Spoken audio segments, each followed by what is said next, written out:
Teknik Elektro merupakan salah satu program studi di Fakultas Teknik dan Ilmu Komputer UKRIDA. Berdiri sejak tahun 1967, program studi Teknik Elektro UKRIDA menawarkan dua peminatan utama, yaitu peminatan di bidang intelligent system dan robotik sebagai usaha dalam menjawab tantangan revolusi industri 4.0 dan perkembangan artificial intelligence, serta peminatan biomedical engineering sebagai jawaban terhadap tantangan dunia kesehatan yang membutuhkan dukungan teknologi untuk alat-alat kesehatan yang cerdas. Untuk menunjang peminatan tersebut, maka Teknik Elektro UKRIDA dilengkapi dengan fasilitas-fasilitas laboratorium yang memadai, seperti laboratorium rangkaian listrik, laboratorium thin film, laboratorium photonics, laboratorium robotika, dan laboratorium biomedical engineering. Di Teknik Elektro UKRIDA, kalian akan dilatih untuk menjadi inventor-inventor muda yang mandiri dan handal, belajar membuat produk-produk baru berbasis intelligent system untuk kehidupan sehari-hari dan juga untuk menunjang bidang kesehatan. Seperti yang dapat kalian lihat dari hasil karya mahasiswa kami, diantaranya Mathematics Robot, Laser Engraving, Smart Finger, dan sebagainya. Belajar di Teknik Elektro UKRIDA, mahasiswa akan dibimbing oleh tenaga pengajar yang handal yang berpengalaman dalam bidangnya. Siap untuk jadi bagian dari generasi inovator muda yang handal? Daftarkan diri kamu di program studi Teknik Elektro UKRIDA.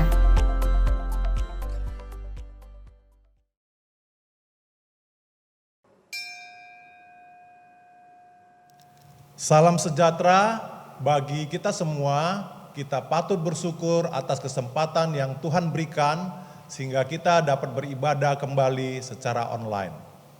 Umat yang terkasih, sepanjang bulan September ini kita merayakan bulan diakonia. Kiranya melalui bulan diakonia kita didorong untuk berpartisipasi meringankan beban sesama di tengah pandemi yang kita hadapi ini. Pelayan firman pada hari ini adalah TPG Christian Siregar dengan tema Sahalak Maniop Sulu Sude Halak Marsulu Honsa. Mari kita siapkan hati kita dengan bersaat teduh.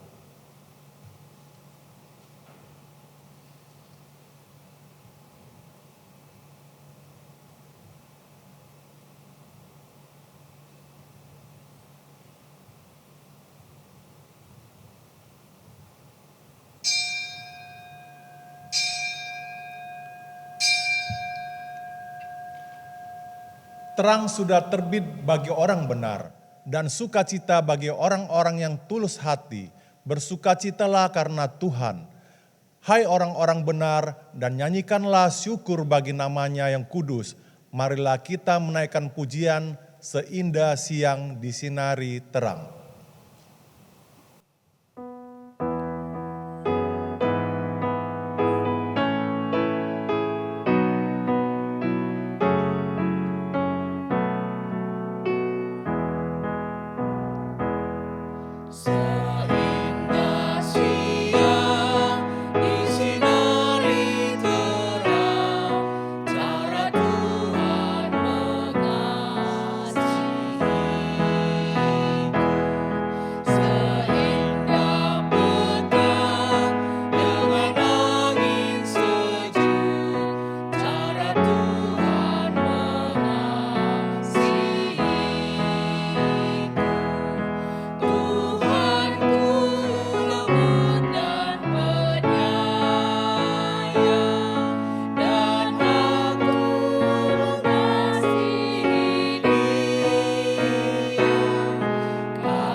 Pertolongan kita adalah di dalam nama Tuhan yang menjadikan langit dan bumi.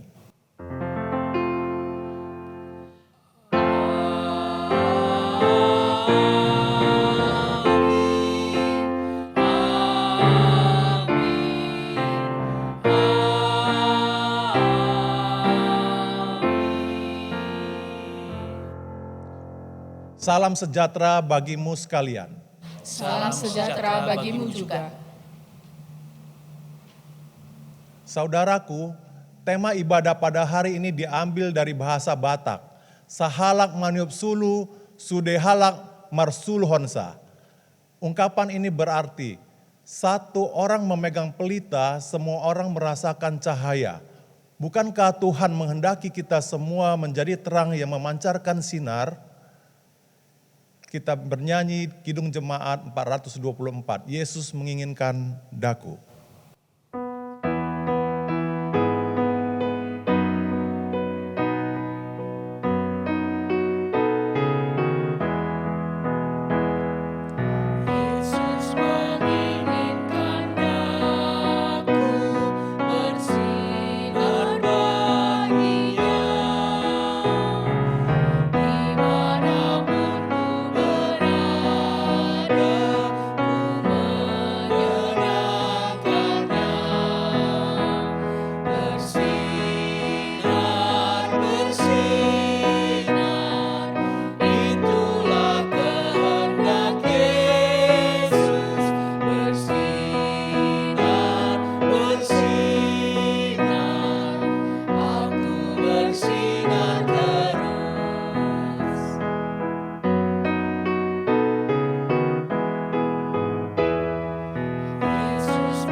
Saudaraku, mari kita datang ke hadapan Tuhan di dalam pengakuan dosa.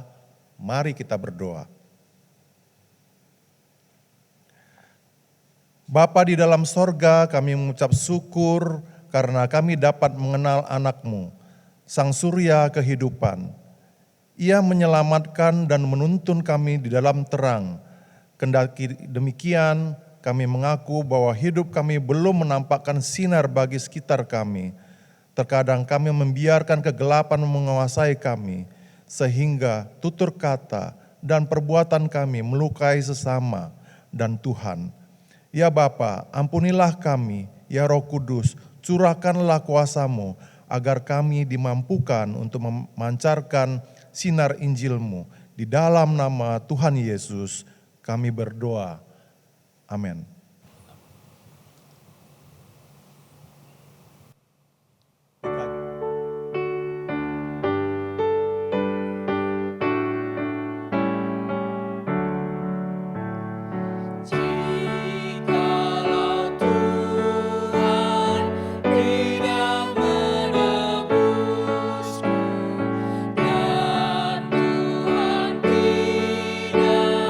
Mengampuniku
berita anugerah. Umat Tuhan, dengarkanlah berita anugerah dari Tuhan yang diambil dari Mazmur 103 ayat 8. Tuhan adalah penyayang dan pengasih, panjang sabar dan berlimpah kasih setianya. Demikianlah berita anugerah dari Tuhan. Syukur kepada Allah. Damai Tuhan besertamu. Damai Tuhan besertamu juga. Saudaraku, kita akan mendengarkan firman Tuhan dengan tema Sahalak Maniop Sulu Sude Halak Marsulu Honsa. Mari kita siapkan hati kita dengan menaikkan pujian pada bintang nyata karyanya.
Saudara, mari kita siapkan terlebih dahulu Alkitab kita.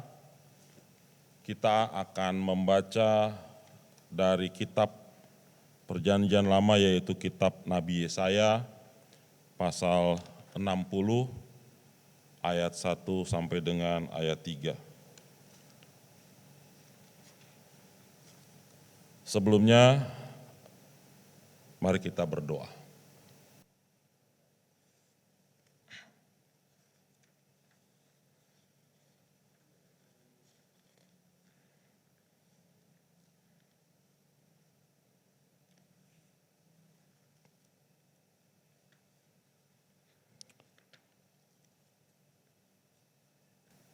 Ya Tuhan Allah yang kami kenal di dalam Yesus, Sang Firman kehidupan.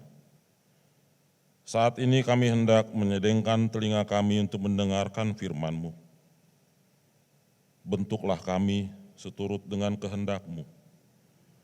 Pakailah kami agar dapat memancarkan sinar-Mu. Di dalam nama Tuhan Yesus, Sang Pelita kehidupan, kami berdoa. Amin. Dengarkanlah firman Tuhan dari kitab Nabi Yesaya pasal 60 ayat 1 sampai dengan ayat 3. Bangkitlah, menjadi teranglah, sebab terangmu datang dan kemuliaan Tuhan terbit atasmu. Sebab sesungguhnya kegelapan menutupi bumi dan kekelaman menutupi bangsa-bangsa. Tetapi terang Tuhan terbit atasmu dan kemuliaannya menjadi nyata atasmu. Bangsa-bangsa berduyun-duyun datang kepada terangmu dan raja-raja kepada cahaya yang terbit bagimu.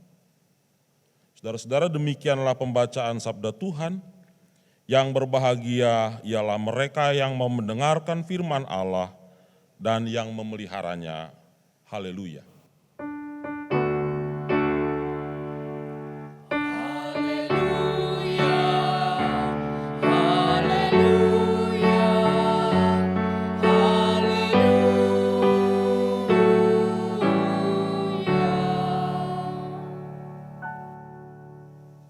Saudara-saudara yang dikasihi oleh Tuhan Yesus Kristus, seperti tema kita mengatakan pada hari ini, sahalak maniop sulu, sudehalak marsulu hotsa. Satu orang yang memegang pelita atau obor atau sulu, dan semua orang yang akan menikmati sinarnya. Saya ingat saudara-saudara tahun 91, antara 91 sampai 93 ketika saya melayani di Tapanuli Selatan. Saat itu listrik belum banyak masuk ke desa. Jadi kalau sudah jam 5 itu listrik baru nyala dan juga dengan voltase yang sangat kecil. Satu rumah rata-rata hanya bisa 1 atau 2 bohlam saja. Dan saya menyadari betul apa fungsi dari sulu atau obor atau pelita dalam konteks kegelapan pada waktu malam terutama. Khususnya kalau kita harus pergi ke satu rumah jemaat, katakan ada yang sedang sakit, untuk bisa sampai ke rumah jemaat itu karena suasana sangat gelap harus membawa sulu atau obor.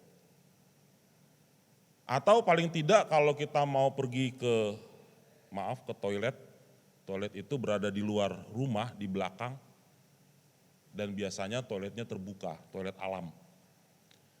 Perlu sekali membawa sulu atau obor itu, selain untuk mengusir nyamuk, mengusir kemungkinan ada babi hutan yang lewat, rombongannya lewat, atau mengusir ular yang mungkin juga lewat.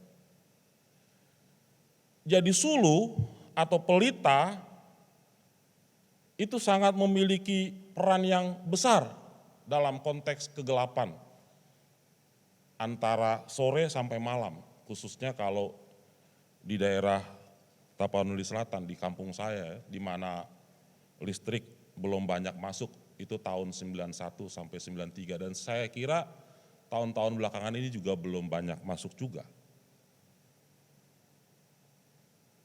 Ketika saya merenungkan firman Tuhan pada hari ini, dengan tema sahalak maniop sulu, sude halak marsulu hotsa,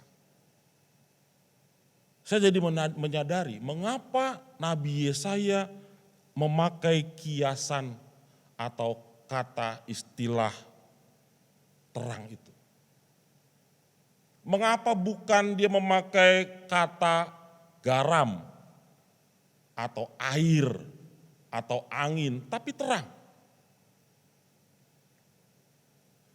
Sebab konteks di mana Nabi Yesaya menghadapi persoalan bersama-sama dengan umat Israel pada abad 6 atau 7 sebelum Masehi, adalah konteks di mana mereka mengalami kehidupan di dalam kekelaman. Pasca pembuangan Babilonia, mereka pulang kembali ke Yerusalem, ke Yehuda. Mereka menghadapi sebuah realitas di mana bait Allah sudah hancur. Bait Allah itu adalah simbol dari kehadiran Allah di tengah-tengah umatnya. Bukan cuma sekedar menjadi kebanggaan, tetapi menjadi sebuah keyakinan. Ketika Tuhan hadir di tengah-tengah umatnya, keselamatan itu dinyatakan. Dan sekarang ketika mereka kembali ke kampung halaman, ke Yerusalem, mereka tidak memiliki kebanggaan itu. Dan keyakinan mereka pun goyah. Apa yang harus mereka lakukan? Yang harus mereka lakukan dan yang mereka rencanakan adalah membangun kembali bait suci. Untuk menyatakan bahwa Allah itu sungguh hadir dan untuk menjadi satu simbol yang memberikan kekuatan bagi mereka dalam menjalani hari-hari setelah pembuangan itu.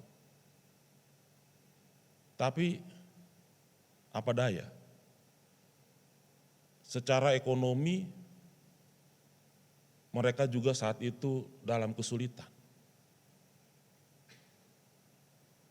Bangun mana lebih dulu? Bait Allah yang hancur, atau rumah, atau kebun yang mereka bangun lebih dulu. Dengan uang yang sangat terbatas, dengan harta yang sangat sedikit. Disitulah mereka mulai maju mundur. Orang bilang sekarang tektok, maju kena, mundur kena. Mereka ragu untuk meneruskan pembangunan bait suci pada waktu itu. Karena melihat kondisi ekonomi yang sangat lemah.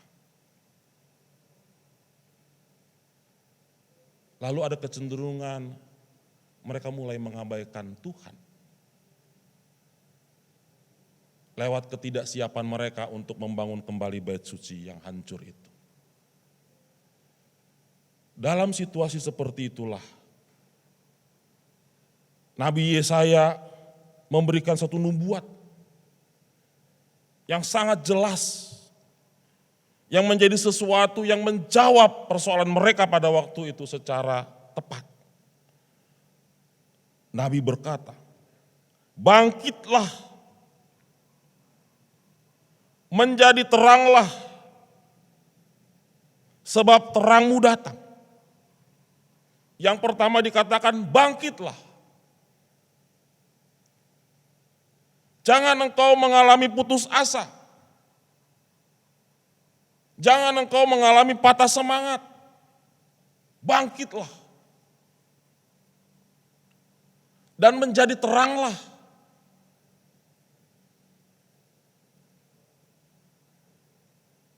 Bagaimana bisa menjadi terang?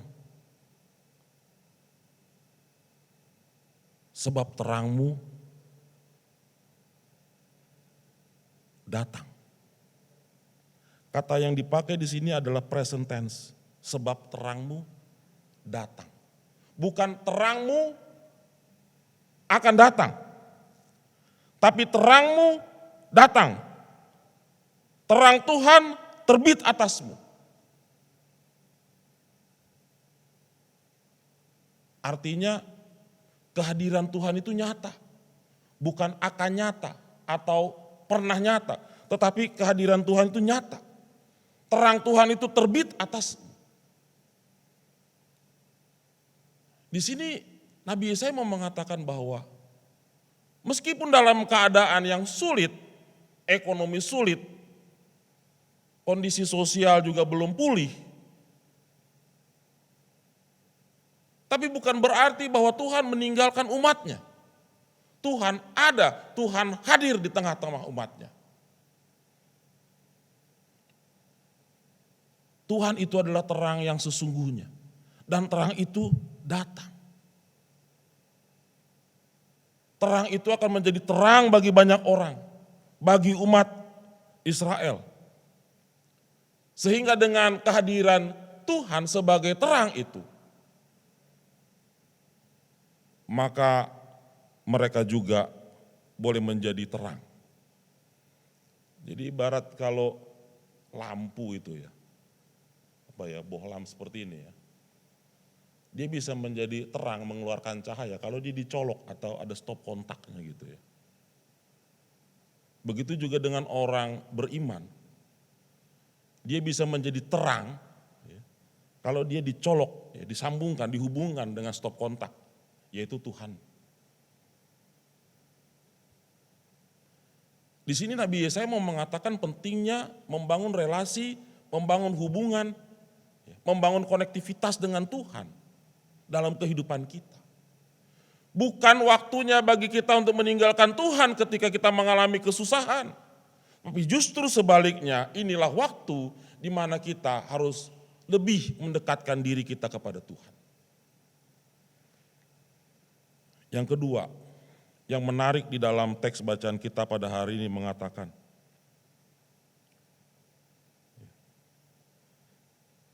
terutama di dalam ayatnya yang ketiga, bangsa-bangsa berduyun-duyun datang kepada terang-Mu, dan raja kepada cahaya yang terbit bagimu.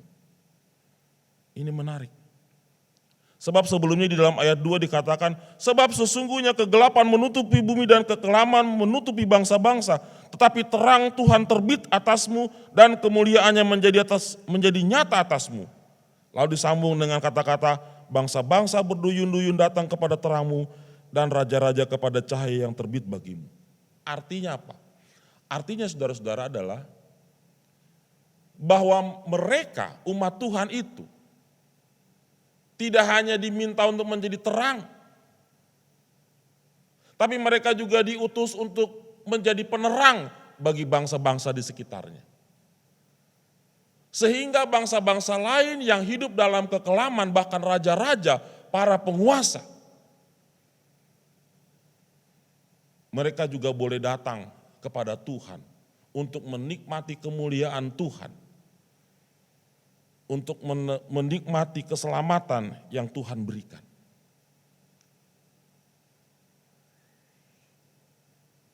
Artinya apa? Artinya Nabi Yesaya tidak mengajarkan umat Tuhan itu untuk egois. Kalau kamu sudah menerima terang, maka bersyukurlah, selesai. Enggak. Tapi kalau kamu menerima terang, menjadi teranglah juga bagi bangsa-bangsa lain. Artinya apa? Berkat yang Tuhan berikan itu, jangan kau kuasai sendiri, tapi kau harus juga bagikan kepada orang lain. Sehingga melalui berkat yang kau terima, yang kau berikan kepada orang lain juga boleh merasakan keselamatan, orang lain juga boleh merasakan kehadiran dan karya Tuhan dalam hidup mereka.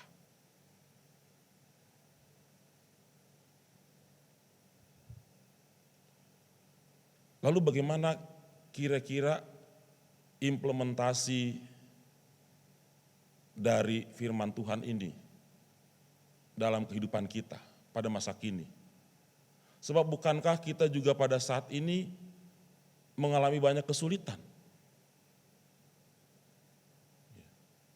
Semua orang. Apalagi dengan PSBB yang terus diperpanjang, dan tidak pernah selesai. Sudah banyak bisnis yang bangkrut. Sudah banyak orang yang mengeluh.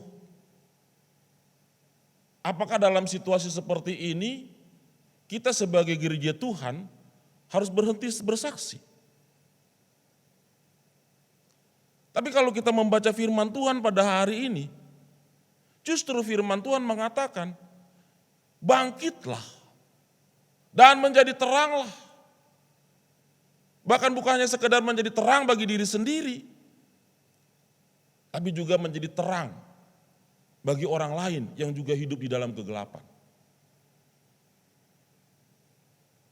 Kita tidak harus menunggu sampai pandemi ini usai, tapi justru pada situasi di mana kita masih mengalami pandemi inilah, kita harus bersaksi untuk memuliakan Tuhan. Supaya orang lain juga boleh menikmati kemurahan Tuhan dalam hidup mereka. Bagaimana implementasinya? Saya akan memberikan sebuah contoh lewat film pendek berikut ini.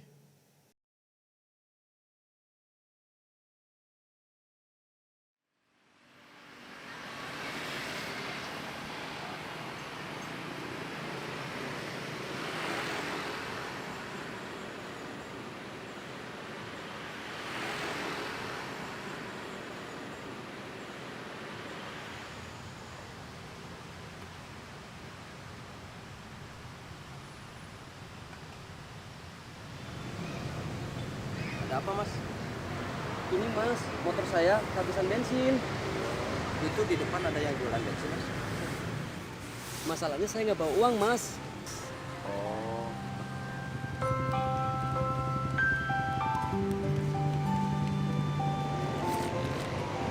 Ini mas, pakai uang ini aja dulu. Nggak apa-apa nih mas. Mas ikhlas? Alah nggak jadi soal itu mas. Itu tukang bensinnya ada di depannya. Terima kasih ya mas.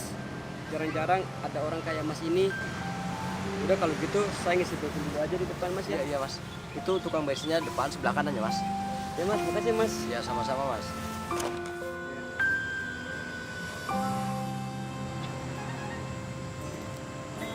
Maaf Mas. Indonesia negara kita tercinta, Makasih, Mas. kita semua wajib menjaganya. Maaf Mas, nggak ada kembaliannya. Udah ambil aja Mas, ceritanya istri saya lagi lahir anak pertama. Alhamdulillah lahir dengan selamat. Jadi nggak ada salahnya saya memberikan rezeki lebih ada orang lain kan. Serius ini serius Mas. Ya udah selamat ya Mas Iya. buat anaknya. Sama-sama.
Saudara,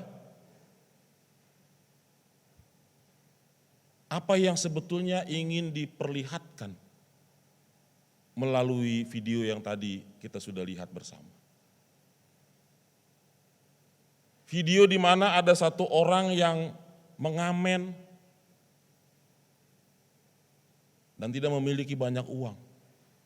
Tapi dia harus memberikan uangnya kepada seorang pengojek yang kehabisan bensin dan kebetulan tidak memiliki uang. Dia memberi si tukang ojek itu uang agar dia dapat membeli bensin. Dia memberi bukan dari kelebihannya tetapi dia memberi dari kekurangannya. Tetapi kemudian dia juga mendapatkan kebaikan dari orang lain yang bersyukur karena istrinya melahirkan bayi yang sehat. Dia memberi 10.000 dengan ikhlas dan dia mendapatkan 50.000 karena keikhlasan orang lain. Saudara-saudara, ini satu pembelajaran bagi kita. Di mana ketika kita mengalami masa sulit seperti sekarang ini, tidak berarti kita tidak perlu bersaksi. Tidak berarti kita tidak perlu menyatakan kebaikan Tuhan kepada sesama. Tapi justru dalam situasi seperti ini menjadi sangat krusial, menjadi sangat penting bagi kita untuk tetap bersaksi. Kalau orang bersaksi setelah dia menjadi kaya atau menjadi berhasil, lalu dia menyatakan Tuhan itu baik pada dia. Kesaksian yang indah. Tetapi maknanya tidak akan lebih memiliki kekuatan dibandingkan dengan orang yang bersaksi. Justru ketika dia masih mengalami kesusahan, mengalami kesulitan, mengalami persoalan. Tapi justru di tengah-tengah persoalannya itu, dia mengalami kemurahan Tuhan. Dan dia menyatakan kemurahan Tuhan itu lewat kesaksian hidupnya kepada orang lain. Saudara-saudara, Mother Teresa pernah mengatakan, tidak semua dari kita dapat melakukan hal yang besar, tetapi kita dapat melakukan hal yang kecil dengan penuh cinta. Lalu dia juga pernah mengatakan, cinta dan kasih sayang dimulai dari rumah. Dan cinta bukanlah seberapa banyak yang kita perbuat, melainkan seberapa besar cinta yang kita berikan dalam perbuatan itu. Jikalau kita berbicara tentang mengasihi, bukan soal kuantitasnya yang penting, Bukan soal berapa banyak kali kita melakukannya. Tetapi ini soal nilai, soal kedalaman makna cinta itu. Jika kita memberi sesuatu kepada orang lain dengan ikhlas, meskipun mungkin tidak banyak yang kita berikan kepada orang itu, tapi nilai pemberian itu terletak pada esensi dari pemberian yang kita berikan kepada orang lain. Pada maknanya, bukan bentuknya, bukan wujudnya, bukan kuantitatifnya, tapi dari segi kualitatifnya. Cinta kasih adalah energi kebaikan yang terus menyebar, energi yang mampu mengubah hidup kita dan hidup orang lain yang juga hidup di dalam kegelapan. Saya pernah melihat satu tulisan dari seorang biku, biku agama Buddha di sebuah tempel. Dia menulis, kebaikan yang kau berikan kepada orang lain tidak akan pernah menjadi habis. Karena kebaikan yang kau berikan kepada orang lain akan orang lain berikan kepada orang lainnya. Dan begitulah seterusnya, sehingga kebaikan itu akan berlipat-lipat. Saudara, itulah juga dengan kebaikan yang akan kita berikan kepada orang lain. Kalau kita memberikannya dengan ketulusan hati, dengan keikhlasan, dengan kesadaran bahwa kita sudah menerima terlebih dahulu berkat dari Tuhan, maka apa yang kita berikan itu tidak akan pernah sia-sia.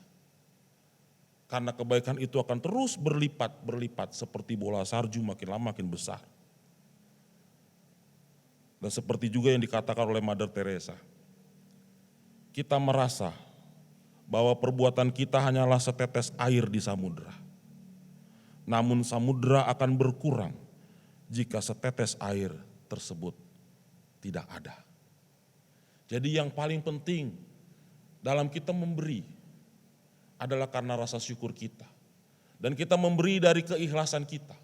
Bukan seberapa banyak dan bukan seberapa besar, tapi seberapa bernilai, seberapa esensial pemberian kita.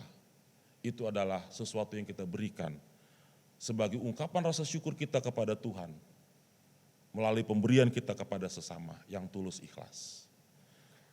Nah, saudara, sebelum saya mengakhiri khotbah ini, sekali lagi saya ingin mengajak kita untuk menyaksikan, untuk mendengarkan sebuah lagu lawas. Yang orang bilang lagu duniawi. Tapi bagi saya lagu duniawi ini punya makna rohani yang cukup dalam. Lagu yang dinyanyikan oleh Chrisye yang berjudul Lilin Kecil. Selamat menyaksikan.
Dan kau lilin-lilin kecil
Saudaraku, kita sudah menyaksikan video lagu Krisya yang berjudul Lilin Kecil.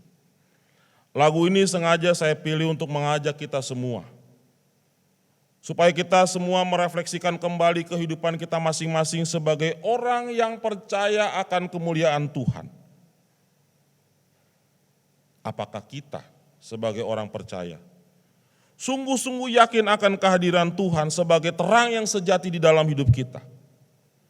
Meski kehidupan kita saat ini masih diwarnai dengan banyak persoalan. Jika saudara dan saya mengatakan ya, saya percaya bahwa Tuhan itu sungguh hadir. Tuhan itu senantiasa hadir dan berkarya dalam hidup saya. Maka marilah kita menjadi para pejuang untuk menjadi terang bagi sesama yang masih hidup di dalam kekelaman dan kegelapan. Agar seperti tema kita mengatakan, satu orang membawa pelita, maka semua orang lain akan menikmati terangnya.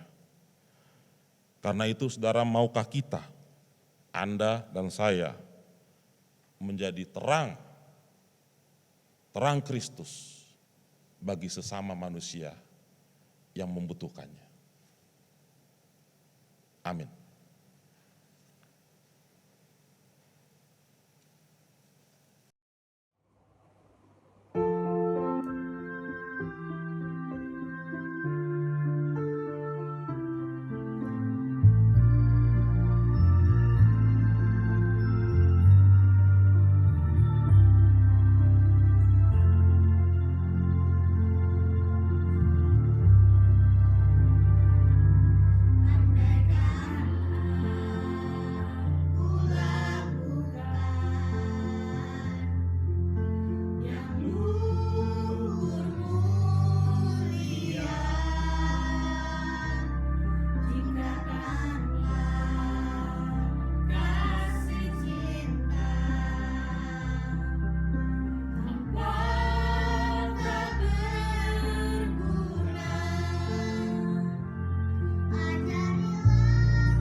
Marilah kita bersama dengan umat Allah di masa lalu, masa kini, dan masa depan, mengingat janji baptisan kita dengan mengikrarkan pengakuan iman rasuli.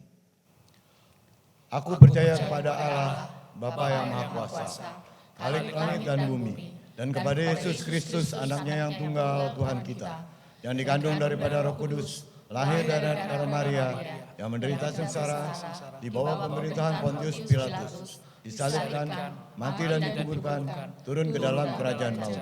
Pada hari yang ketiga, bangkit pula dari antara orang mati, naik ke surga, duduk di sebelah kanan Allah, Bapa yang Maha Kuasa. Dan dari sana Ia akan datang untuk menghakimi orang yang hidup dan yang mati. Aku percaya kepada Roh Kudus, gereja yang kudus dan am, persekutuan orang kudus, pengampunan dosa, kebangkitan orang mati, dan hidup yang kekal. Amin.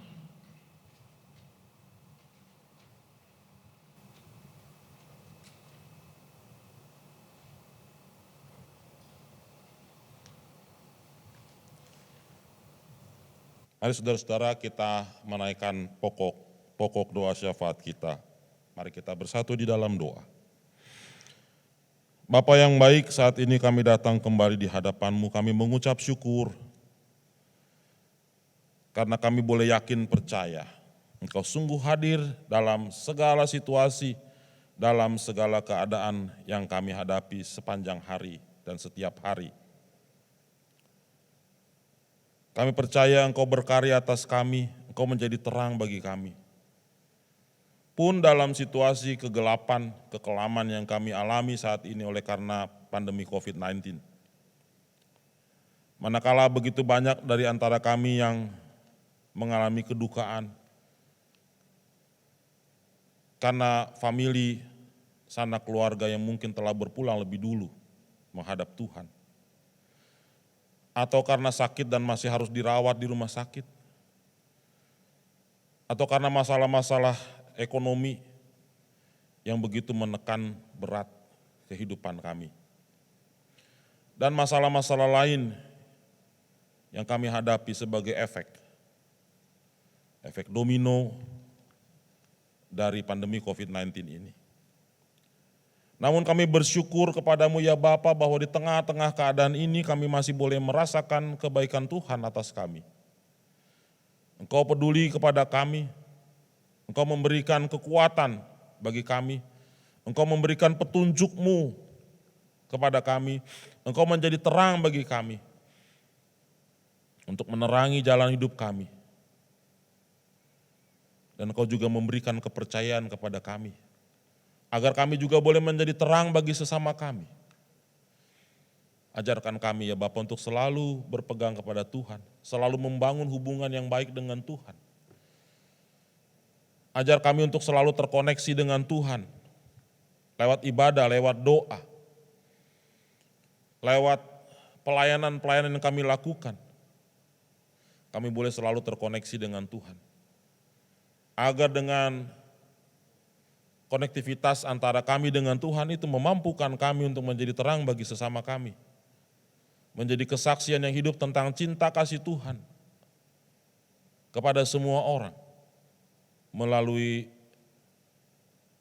kehadiran dan perbuatan baik kami kepada sesama. Tolong mampukan kami ya Bapa untuk menjadi orang-orang yang terus bersaksi, terus melayani Tuhan. Meskipun dalam situasi seperti saat ini, banyak kesulitan yang kami hadapi. Tapi kami boleh terus menyatakan kebaikan Tuhan juga kepada sesama kami. Kami berdoa bagi bangsa negara kami, kiranya Tuhan menolong agar bangsa negara kami boleh keluar dari pergumulan yang terjadi akibat COVID-19 ini. Apapun kebijakan yang dilakukan, ajar kami untuk boleh menerima kebijakan itu sebagai satu solusi yang ditetapkan atau diterapkan oleh pemerintah kami. Berkatilah ya Bapa setiap kebijakan itu agar sungguh bermanfaat bagi upaya pemulihan bangsa kami. Saya berdoa juga bagi gerejamu dengan segala program yang saat ini hampir semua dilakukan secara virtual. Kiranya Tuhan Engkau menolong juga atas perubahan yang harus kami jalani saat ini, kami siap, kami bisa menerima, dan juga apa yang dilakukan oleh jemaatmu, gerejamu melalui pelayanan virtual dapat menumbuh kembangkan iman. Meskipun sesuatu yang baru harus kami lakukan, tapi tidak berarti bahwa sesuatu yang baru itu tidak berguna. Sebaliknya ajar kami untuk boleh tetap bertumbuh iman percaya kami kepada Tuhan lewat kegiatan-kegiatan yang kami lakukan secara virtual, secara baru saat-saat terakhir ini. Saya berdoa juga ya Bapa, agar pekerjaan dan usaha yang dilakukan oleh umat-Mu di masa pandemi ini Tuhan berkati. Tuhan tolong umat Tuhan agar usaha-usaha yang mereka lakukan, meskipun usaha-usaha itu tidak terlalu besar atau usaha-usaha itu bersifat dadakan, Tuhan tolong agar itu boleh memberikan rezeki yang cukup bagi jemaat kami, bagi umat Tuhan di sini. Dan juga Tuhan, Engkau yang senantiasa menyertai umat Tuhan, agar boleh bersyukur juga di tengah-tengah kesulitan yang mereka hadapi.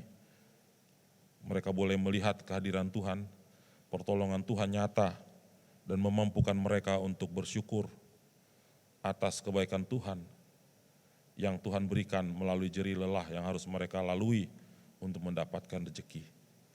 Saya percaya Tuhan, dengan segala kebaikan yang Tuhan nyatakan, maka umat Tuhan juga boleh tetap kuat dan boleh tetap mendapatkan berkat dari Tuhan untuk melewati masa-masa sulit sekarang ini dengan kemenangan yang Tuhan berikan. Kami berdoa juga bagi jemaat Tuhan yang sakit, bagi Ibu Sinta Sutardi, Ibu Mariati Chandra, Pak Yohan Hartono, Saudari Areta, Pak Yahya Wangsa Saputra, Ibu Teli Kurniawan, Pak Yevons, Ibu Anita, Bapak Cendana Wiraya, Ibu Oni Nugraha, Oma Linda Tandayu, Bapak Heri Setiawan, Bapak Karel Katu Siktimu, serta Ibu Isnarti Hananto. Kiranya Tuhan Kau senantiasa menyertai memberkati mereka, dan Tuhan Kau berkenan untuk menyatakan kesembuhan juga atas mereka, sehingga mereka dapat menjalani hari-hari mereka dengan penuh sukacita. Saya berdoa juga untuk anggota jemaat kami yang berulang tahun, Pak Sartono Adijaya, Pak Ciowardi Bastian, Ibu Wiliana Rustan, Ibu Erviartanto, Bapak Tony Winarto Setiawan, Ibu Penatua Nurhayati Budiarto, Saudara Daniel Timothy Setiawan, Ibu Lisbeth Susanto, Saudari Adina Rus Hinkarini, Bapak Bernardus Wendy, Ibu Eti Rosanti Teguh, Ibu Reni Lukita, Ibu Sarlin, Ibu Erlina Setianingsih, Saudara Stefanus Rino, Ibu Nancy Tunggawijaya, Bapak Wiryanto Wiharjo, Ibu Ani Alim, Ibu Leni Wijaya, Ibu Sulasmi, Bapak Binsar Mula Parolian Sihotang. Dan saudara-saudara lain yang tidak kami sebutkan namanya, tetapi boleh berulang tahun pada bulan ini. Tuhan berkati mereka, dengan pertambahan usia juga Tuhan berikan sukacita makin melimpah dalam hidup mereka. Kami berdoa juga ya Bapa, untuk pelayanan-pelayanan yang dilakukan sementara ini secara onsite, seperti misalnya poliklinik, kiranya Tuhan Engkau memberkati agar ini boleh menjadi pelayanan yang nyata dirasakan oleh masyarakat di sekitar gereja. Begitu juga dengan Panti Asuhan Asih Lestari, dengan segala proses perizinan yang masih terus dikerjakan saat ini, Tuhan juga berkati agar proses dapat berjalan dengan baik. Dan kami berdoa juga bagi adik-adik penghuni panti dan juga para pengurusnya, baik pengurus harian maupun pengurus yayasan, kiranya Tuhan menolong agar mereka dapat bekerja sama dengan baik untuk kelangsungan panti dan juga untuk kelangsungan masa depan dari anak-anak yang ada di sana. Terima kasih untuk segala berkat yang Tuhan berikan. Inilah ya Bapa seluruh rangkaian doa syafaat kami yang kami naikkan kepadamu hanya dalam nama anak-Mu Tuhan kami Yesus Kristus yang telah mengajarkan kami berdoa.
umat Tuhan, marilah kita menyampaikan persembahan syukur kita kepada Tuhan.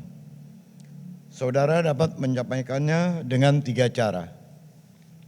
Pertama, dengan mentransfer ke rekening BCA nomor 198 310 5444 atas nama Gereja Kristen Indonesia. Kedua, dengan scanning QR code melalui OVO, GoPay, Link, dan BCA Mobile. Yang ketiga, dengan menyerahkan ke tata usaha pada jam kerja dengan membubuhkan nama atau nomor anggota serta jumlah persembahan di amplop. Bersorak-soraklah bagi Tuhan, hai seluruh bumi. Bergembiralah, bersorak-soraklah, dan bermazmurlah. Mari kita naikkan pujian, pakailah seluruh hidupku.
Saudaraku, mari kita membawa persembahan syukur kita kepada Tuhan. Mari kita berdoa. Kembali kami datang ke hadapan-Mu ya Tuhan, dengan membawa ungkapan syukur kami untuk berkat Tuhan yang tercurah di dalam kehidupan kami.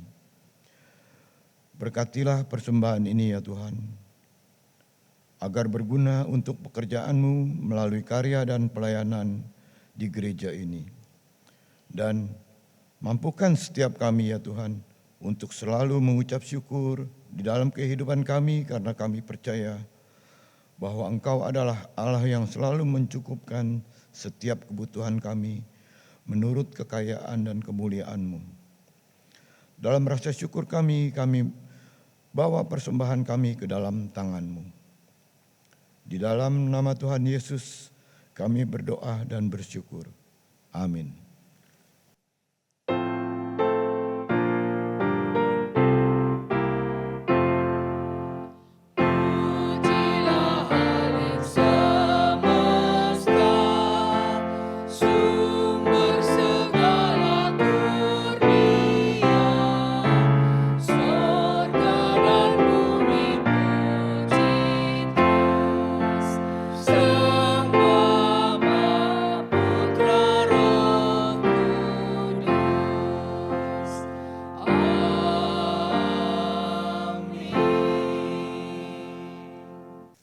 Saudaraku, hari ini kita diingatkan kembali untuk memancarkan terang Kristus di dalam keseharian kita.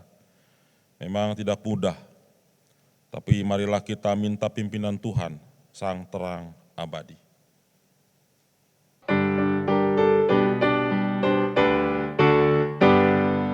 Yesus berpesan dalam malam gelap, kamu harus jadi lilin gemerlap. Ada masing-masing di sekitarnya, dalam dunia ini bersinarlah. Yesus berpesan bersinarlah terang, lilinmu kulihat malam dan siang. Anak masing-masing di sekitarnya, untuk hormat Tuhan bersinarlah.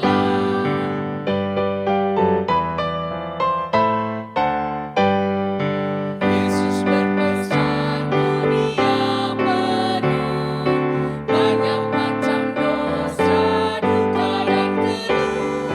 Anak masing-masing di sekitarnya, untuk sesamamu bersinarlah.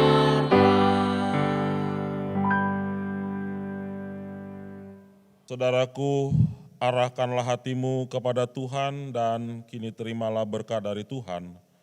Tuhan memberkati kita dan melindungi kita. Tuhan menyinari kita dengan wajah-Nya dan memberikan kita kasih karunia. Tuhan menghadapkan wajah-Nya kepada kita dan memberikan kita damai sejahtera. Haleluya. Amin.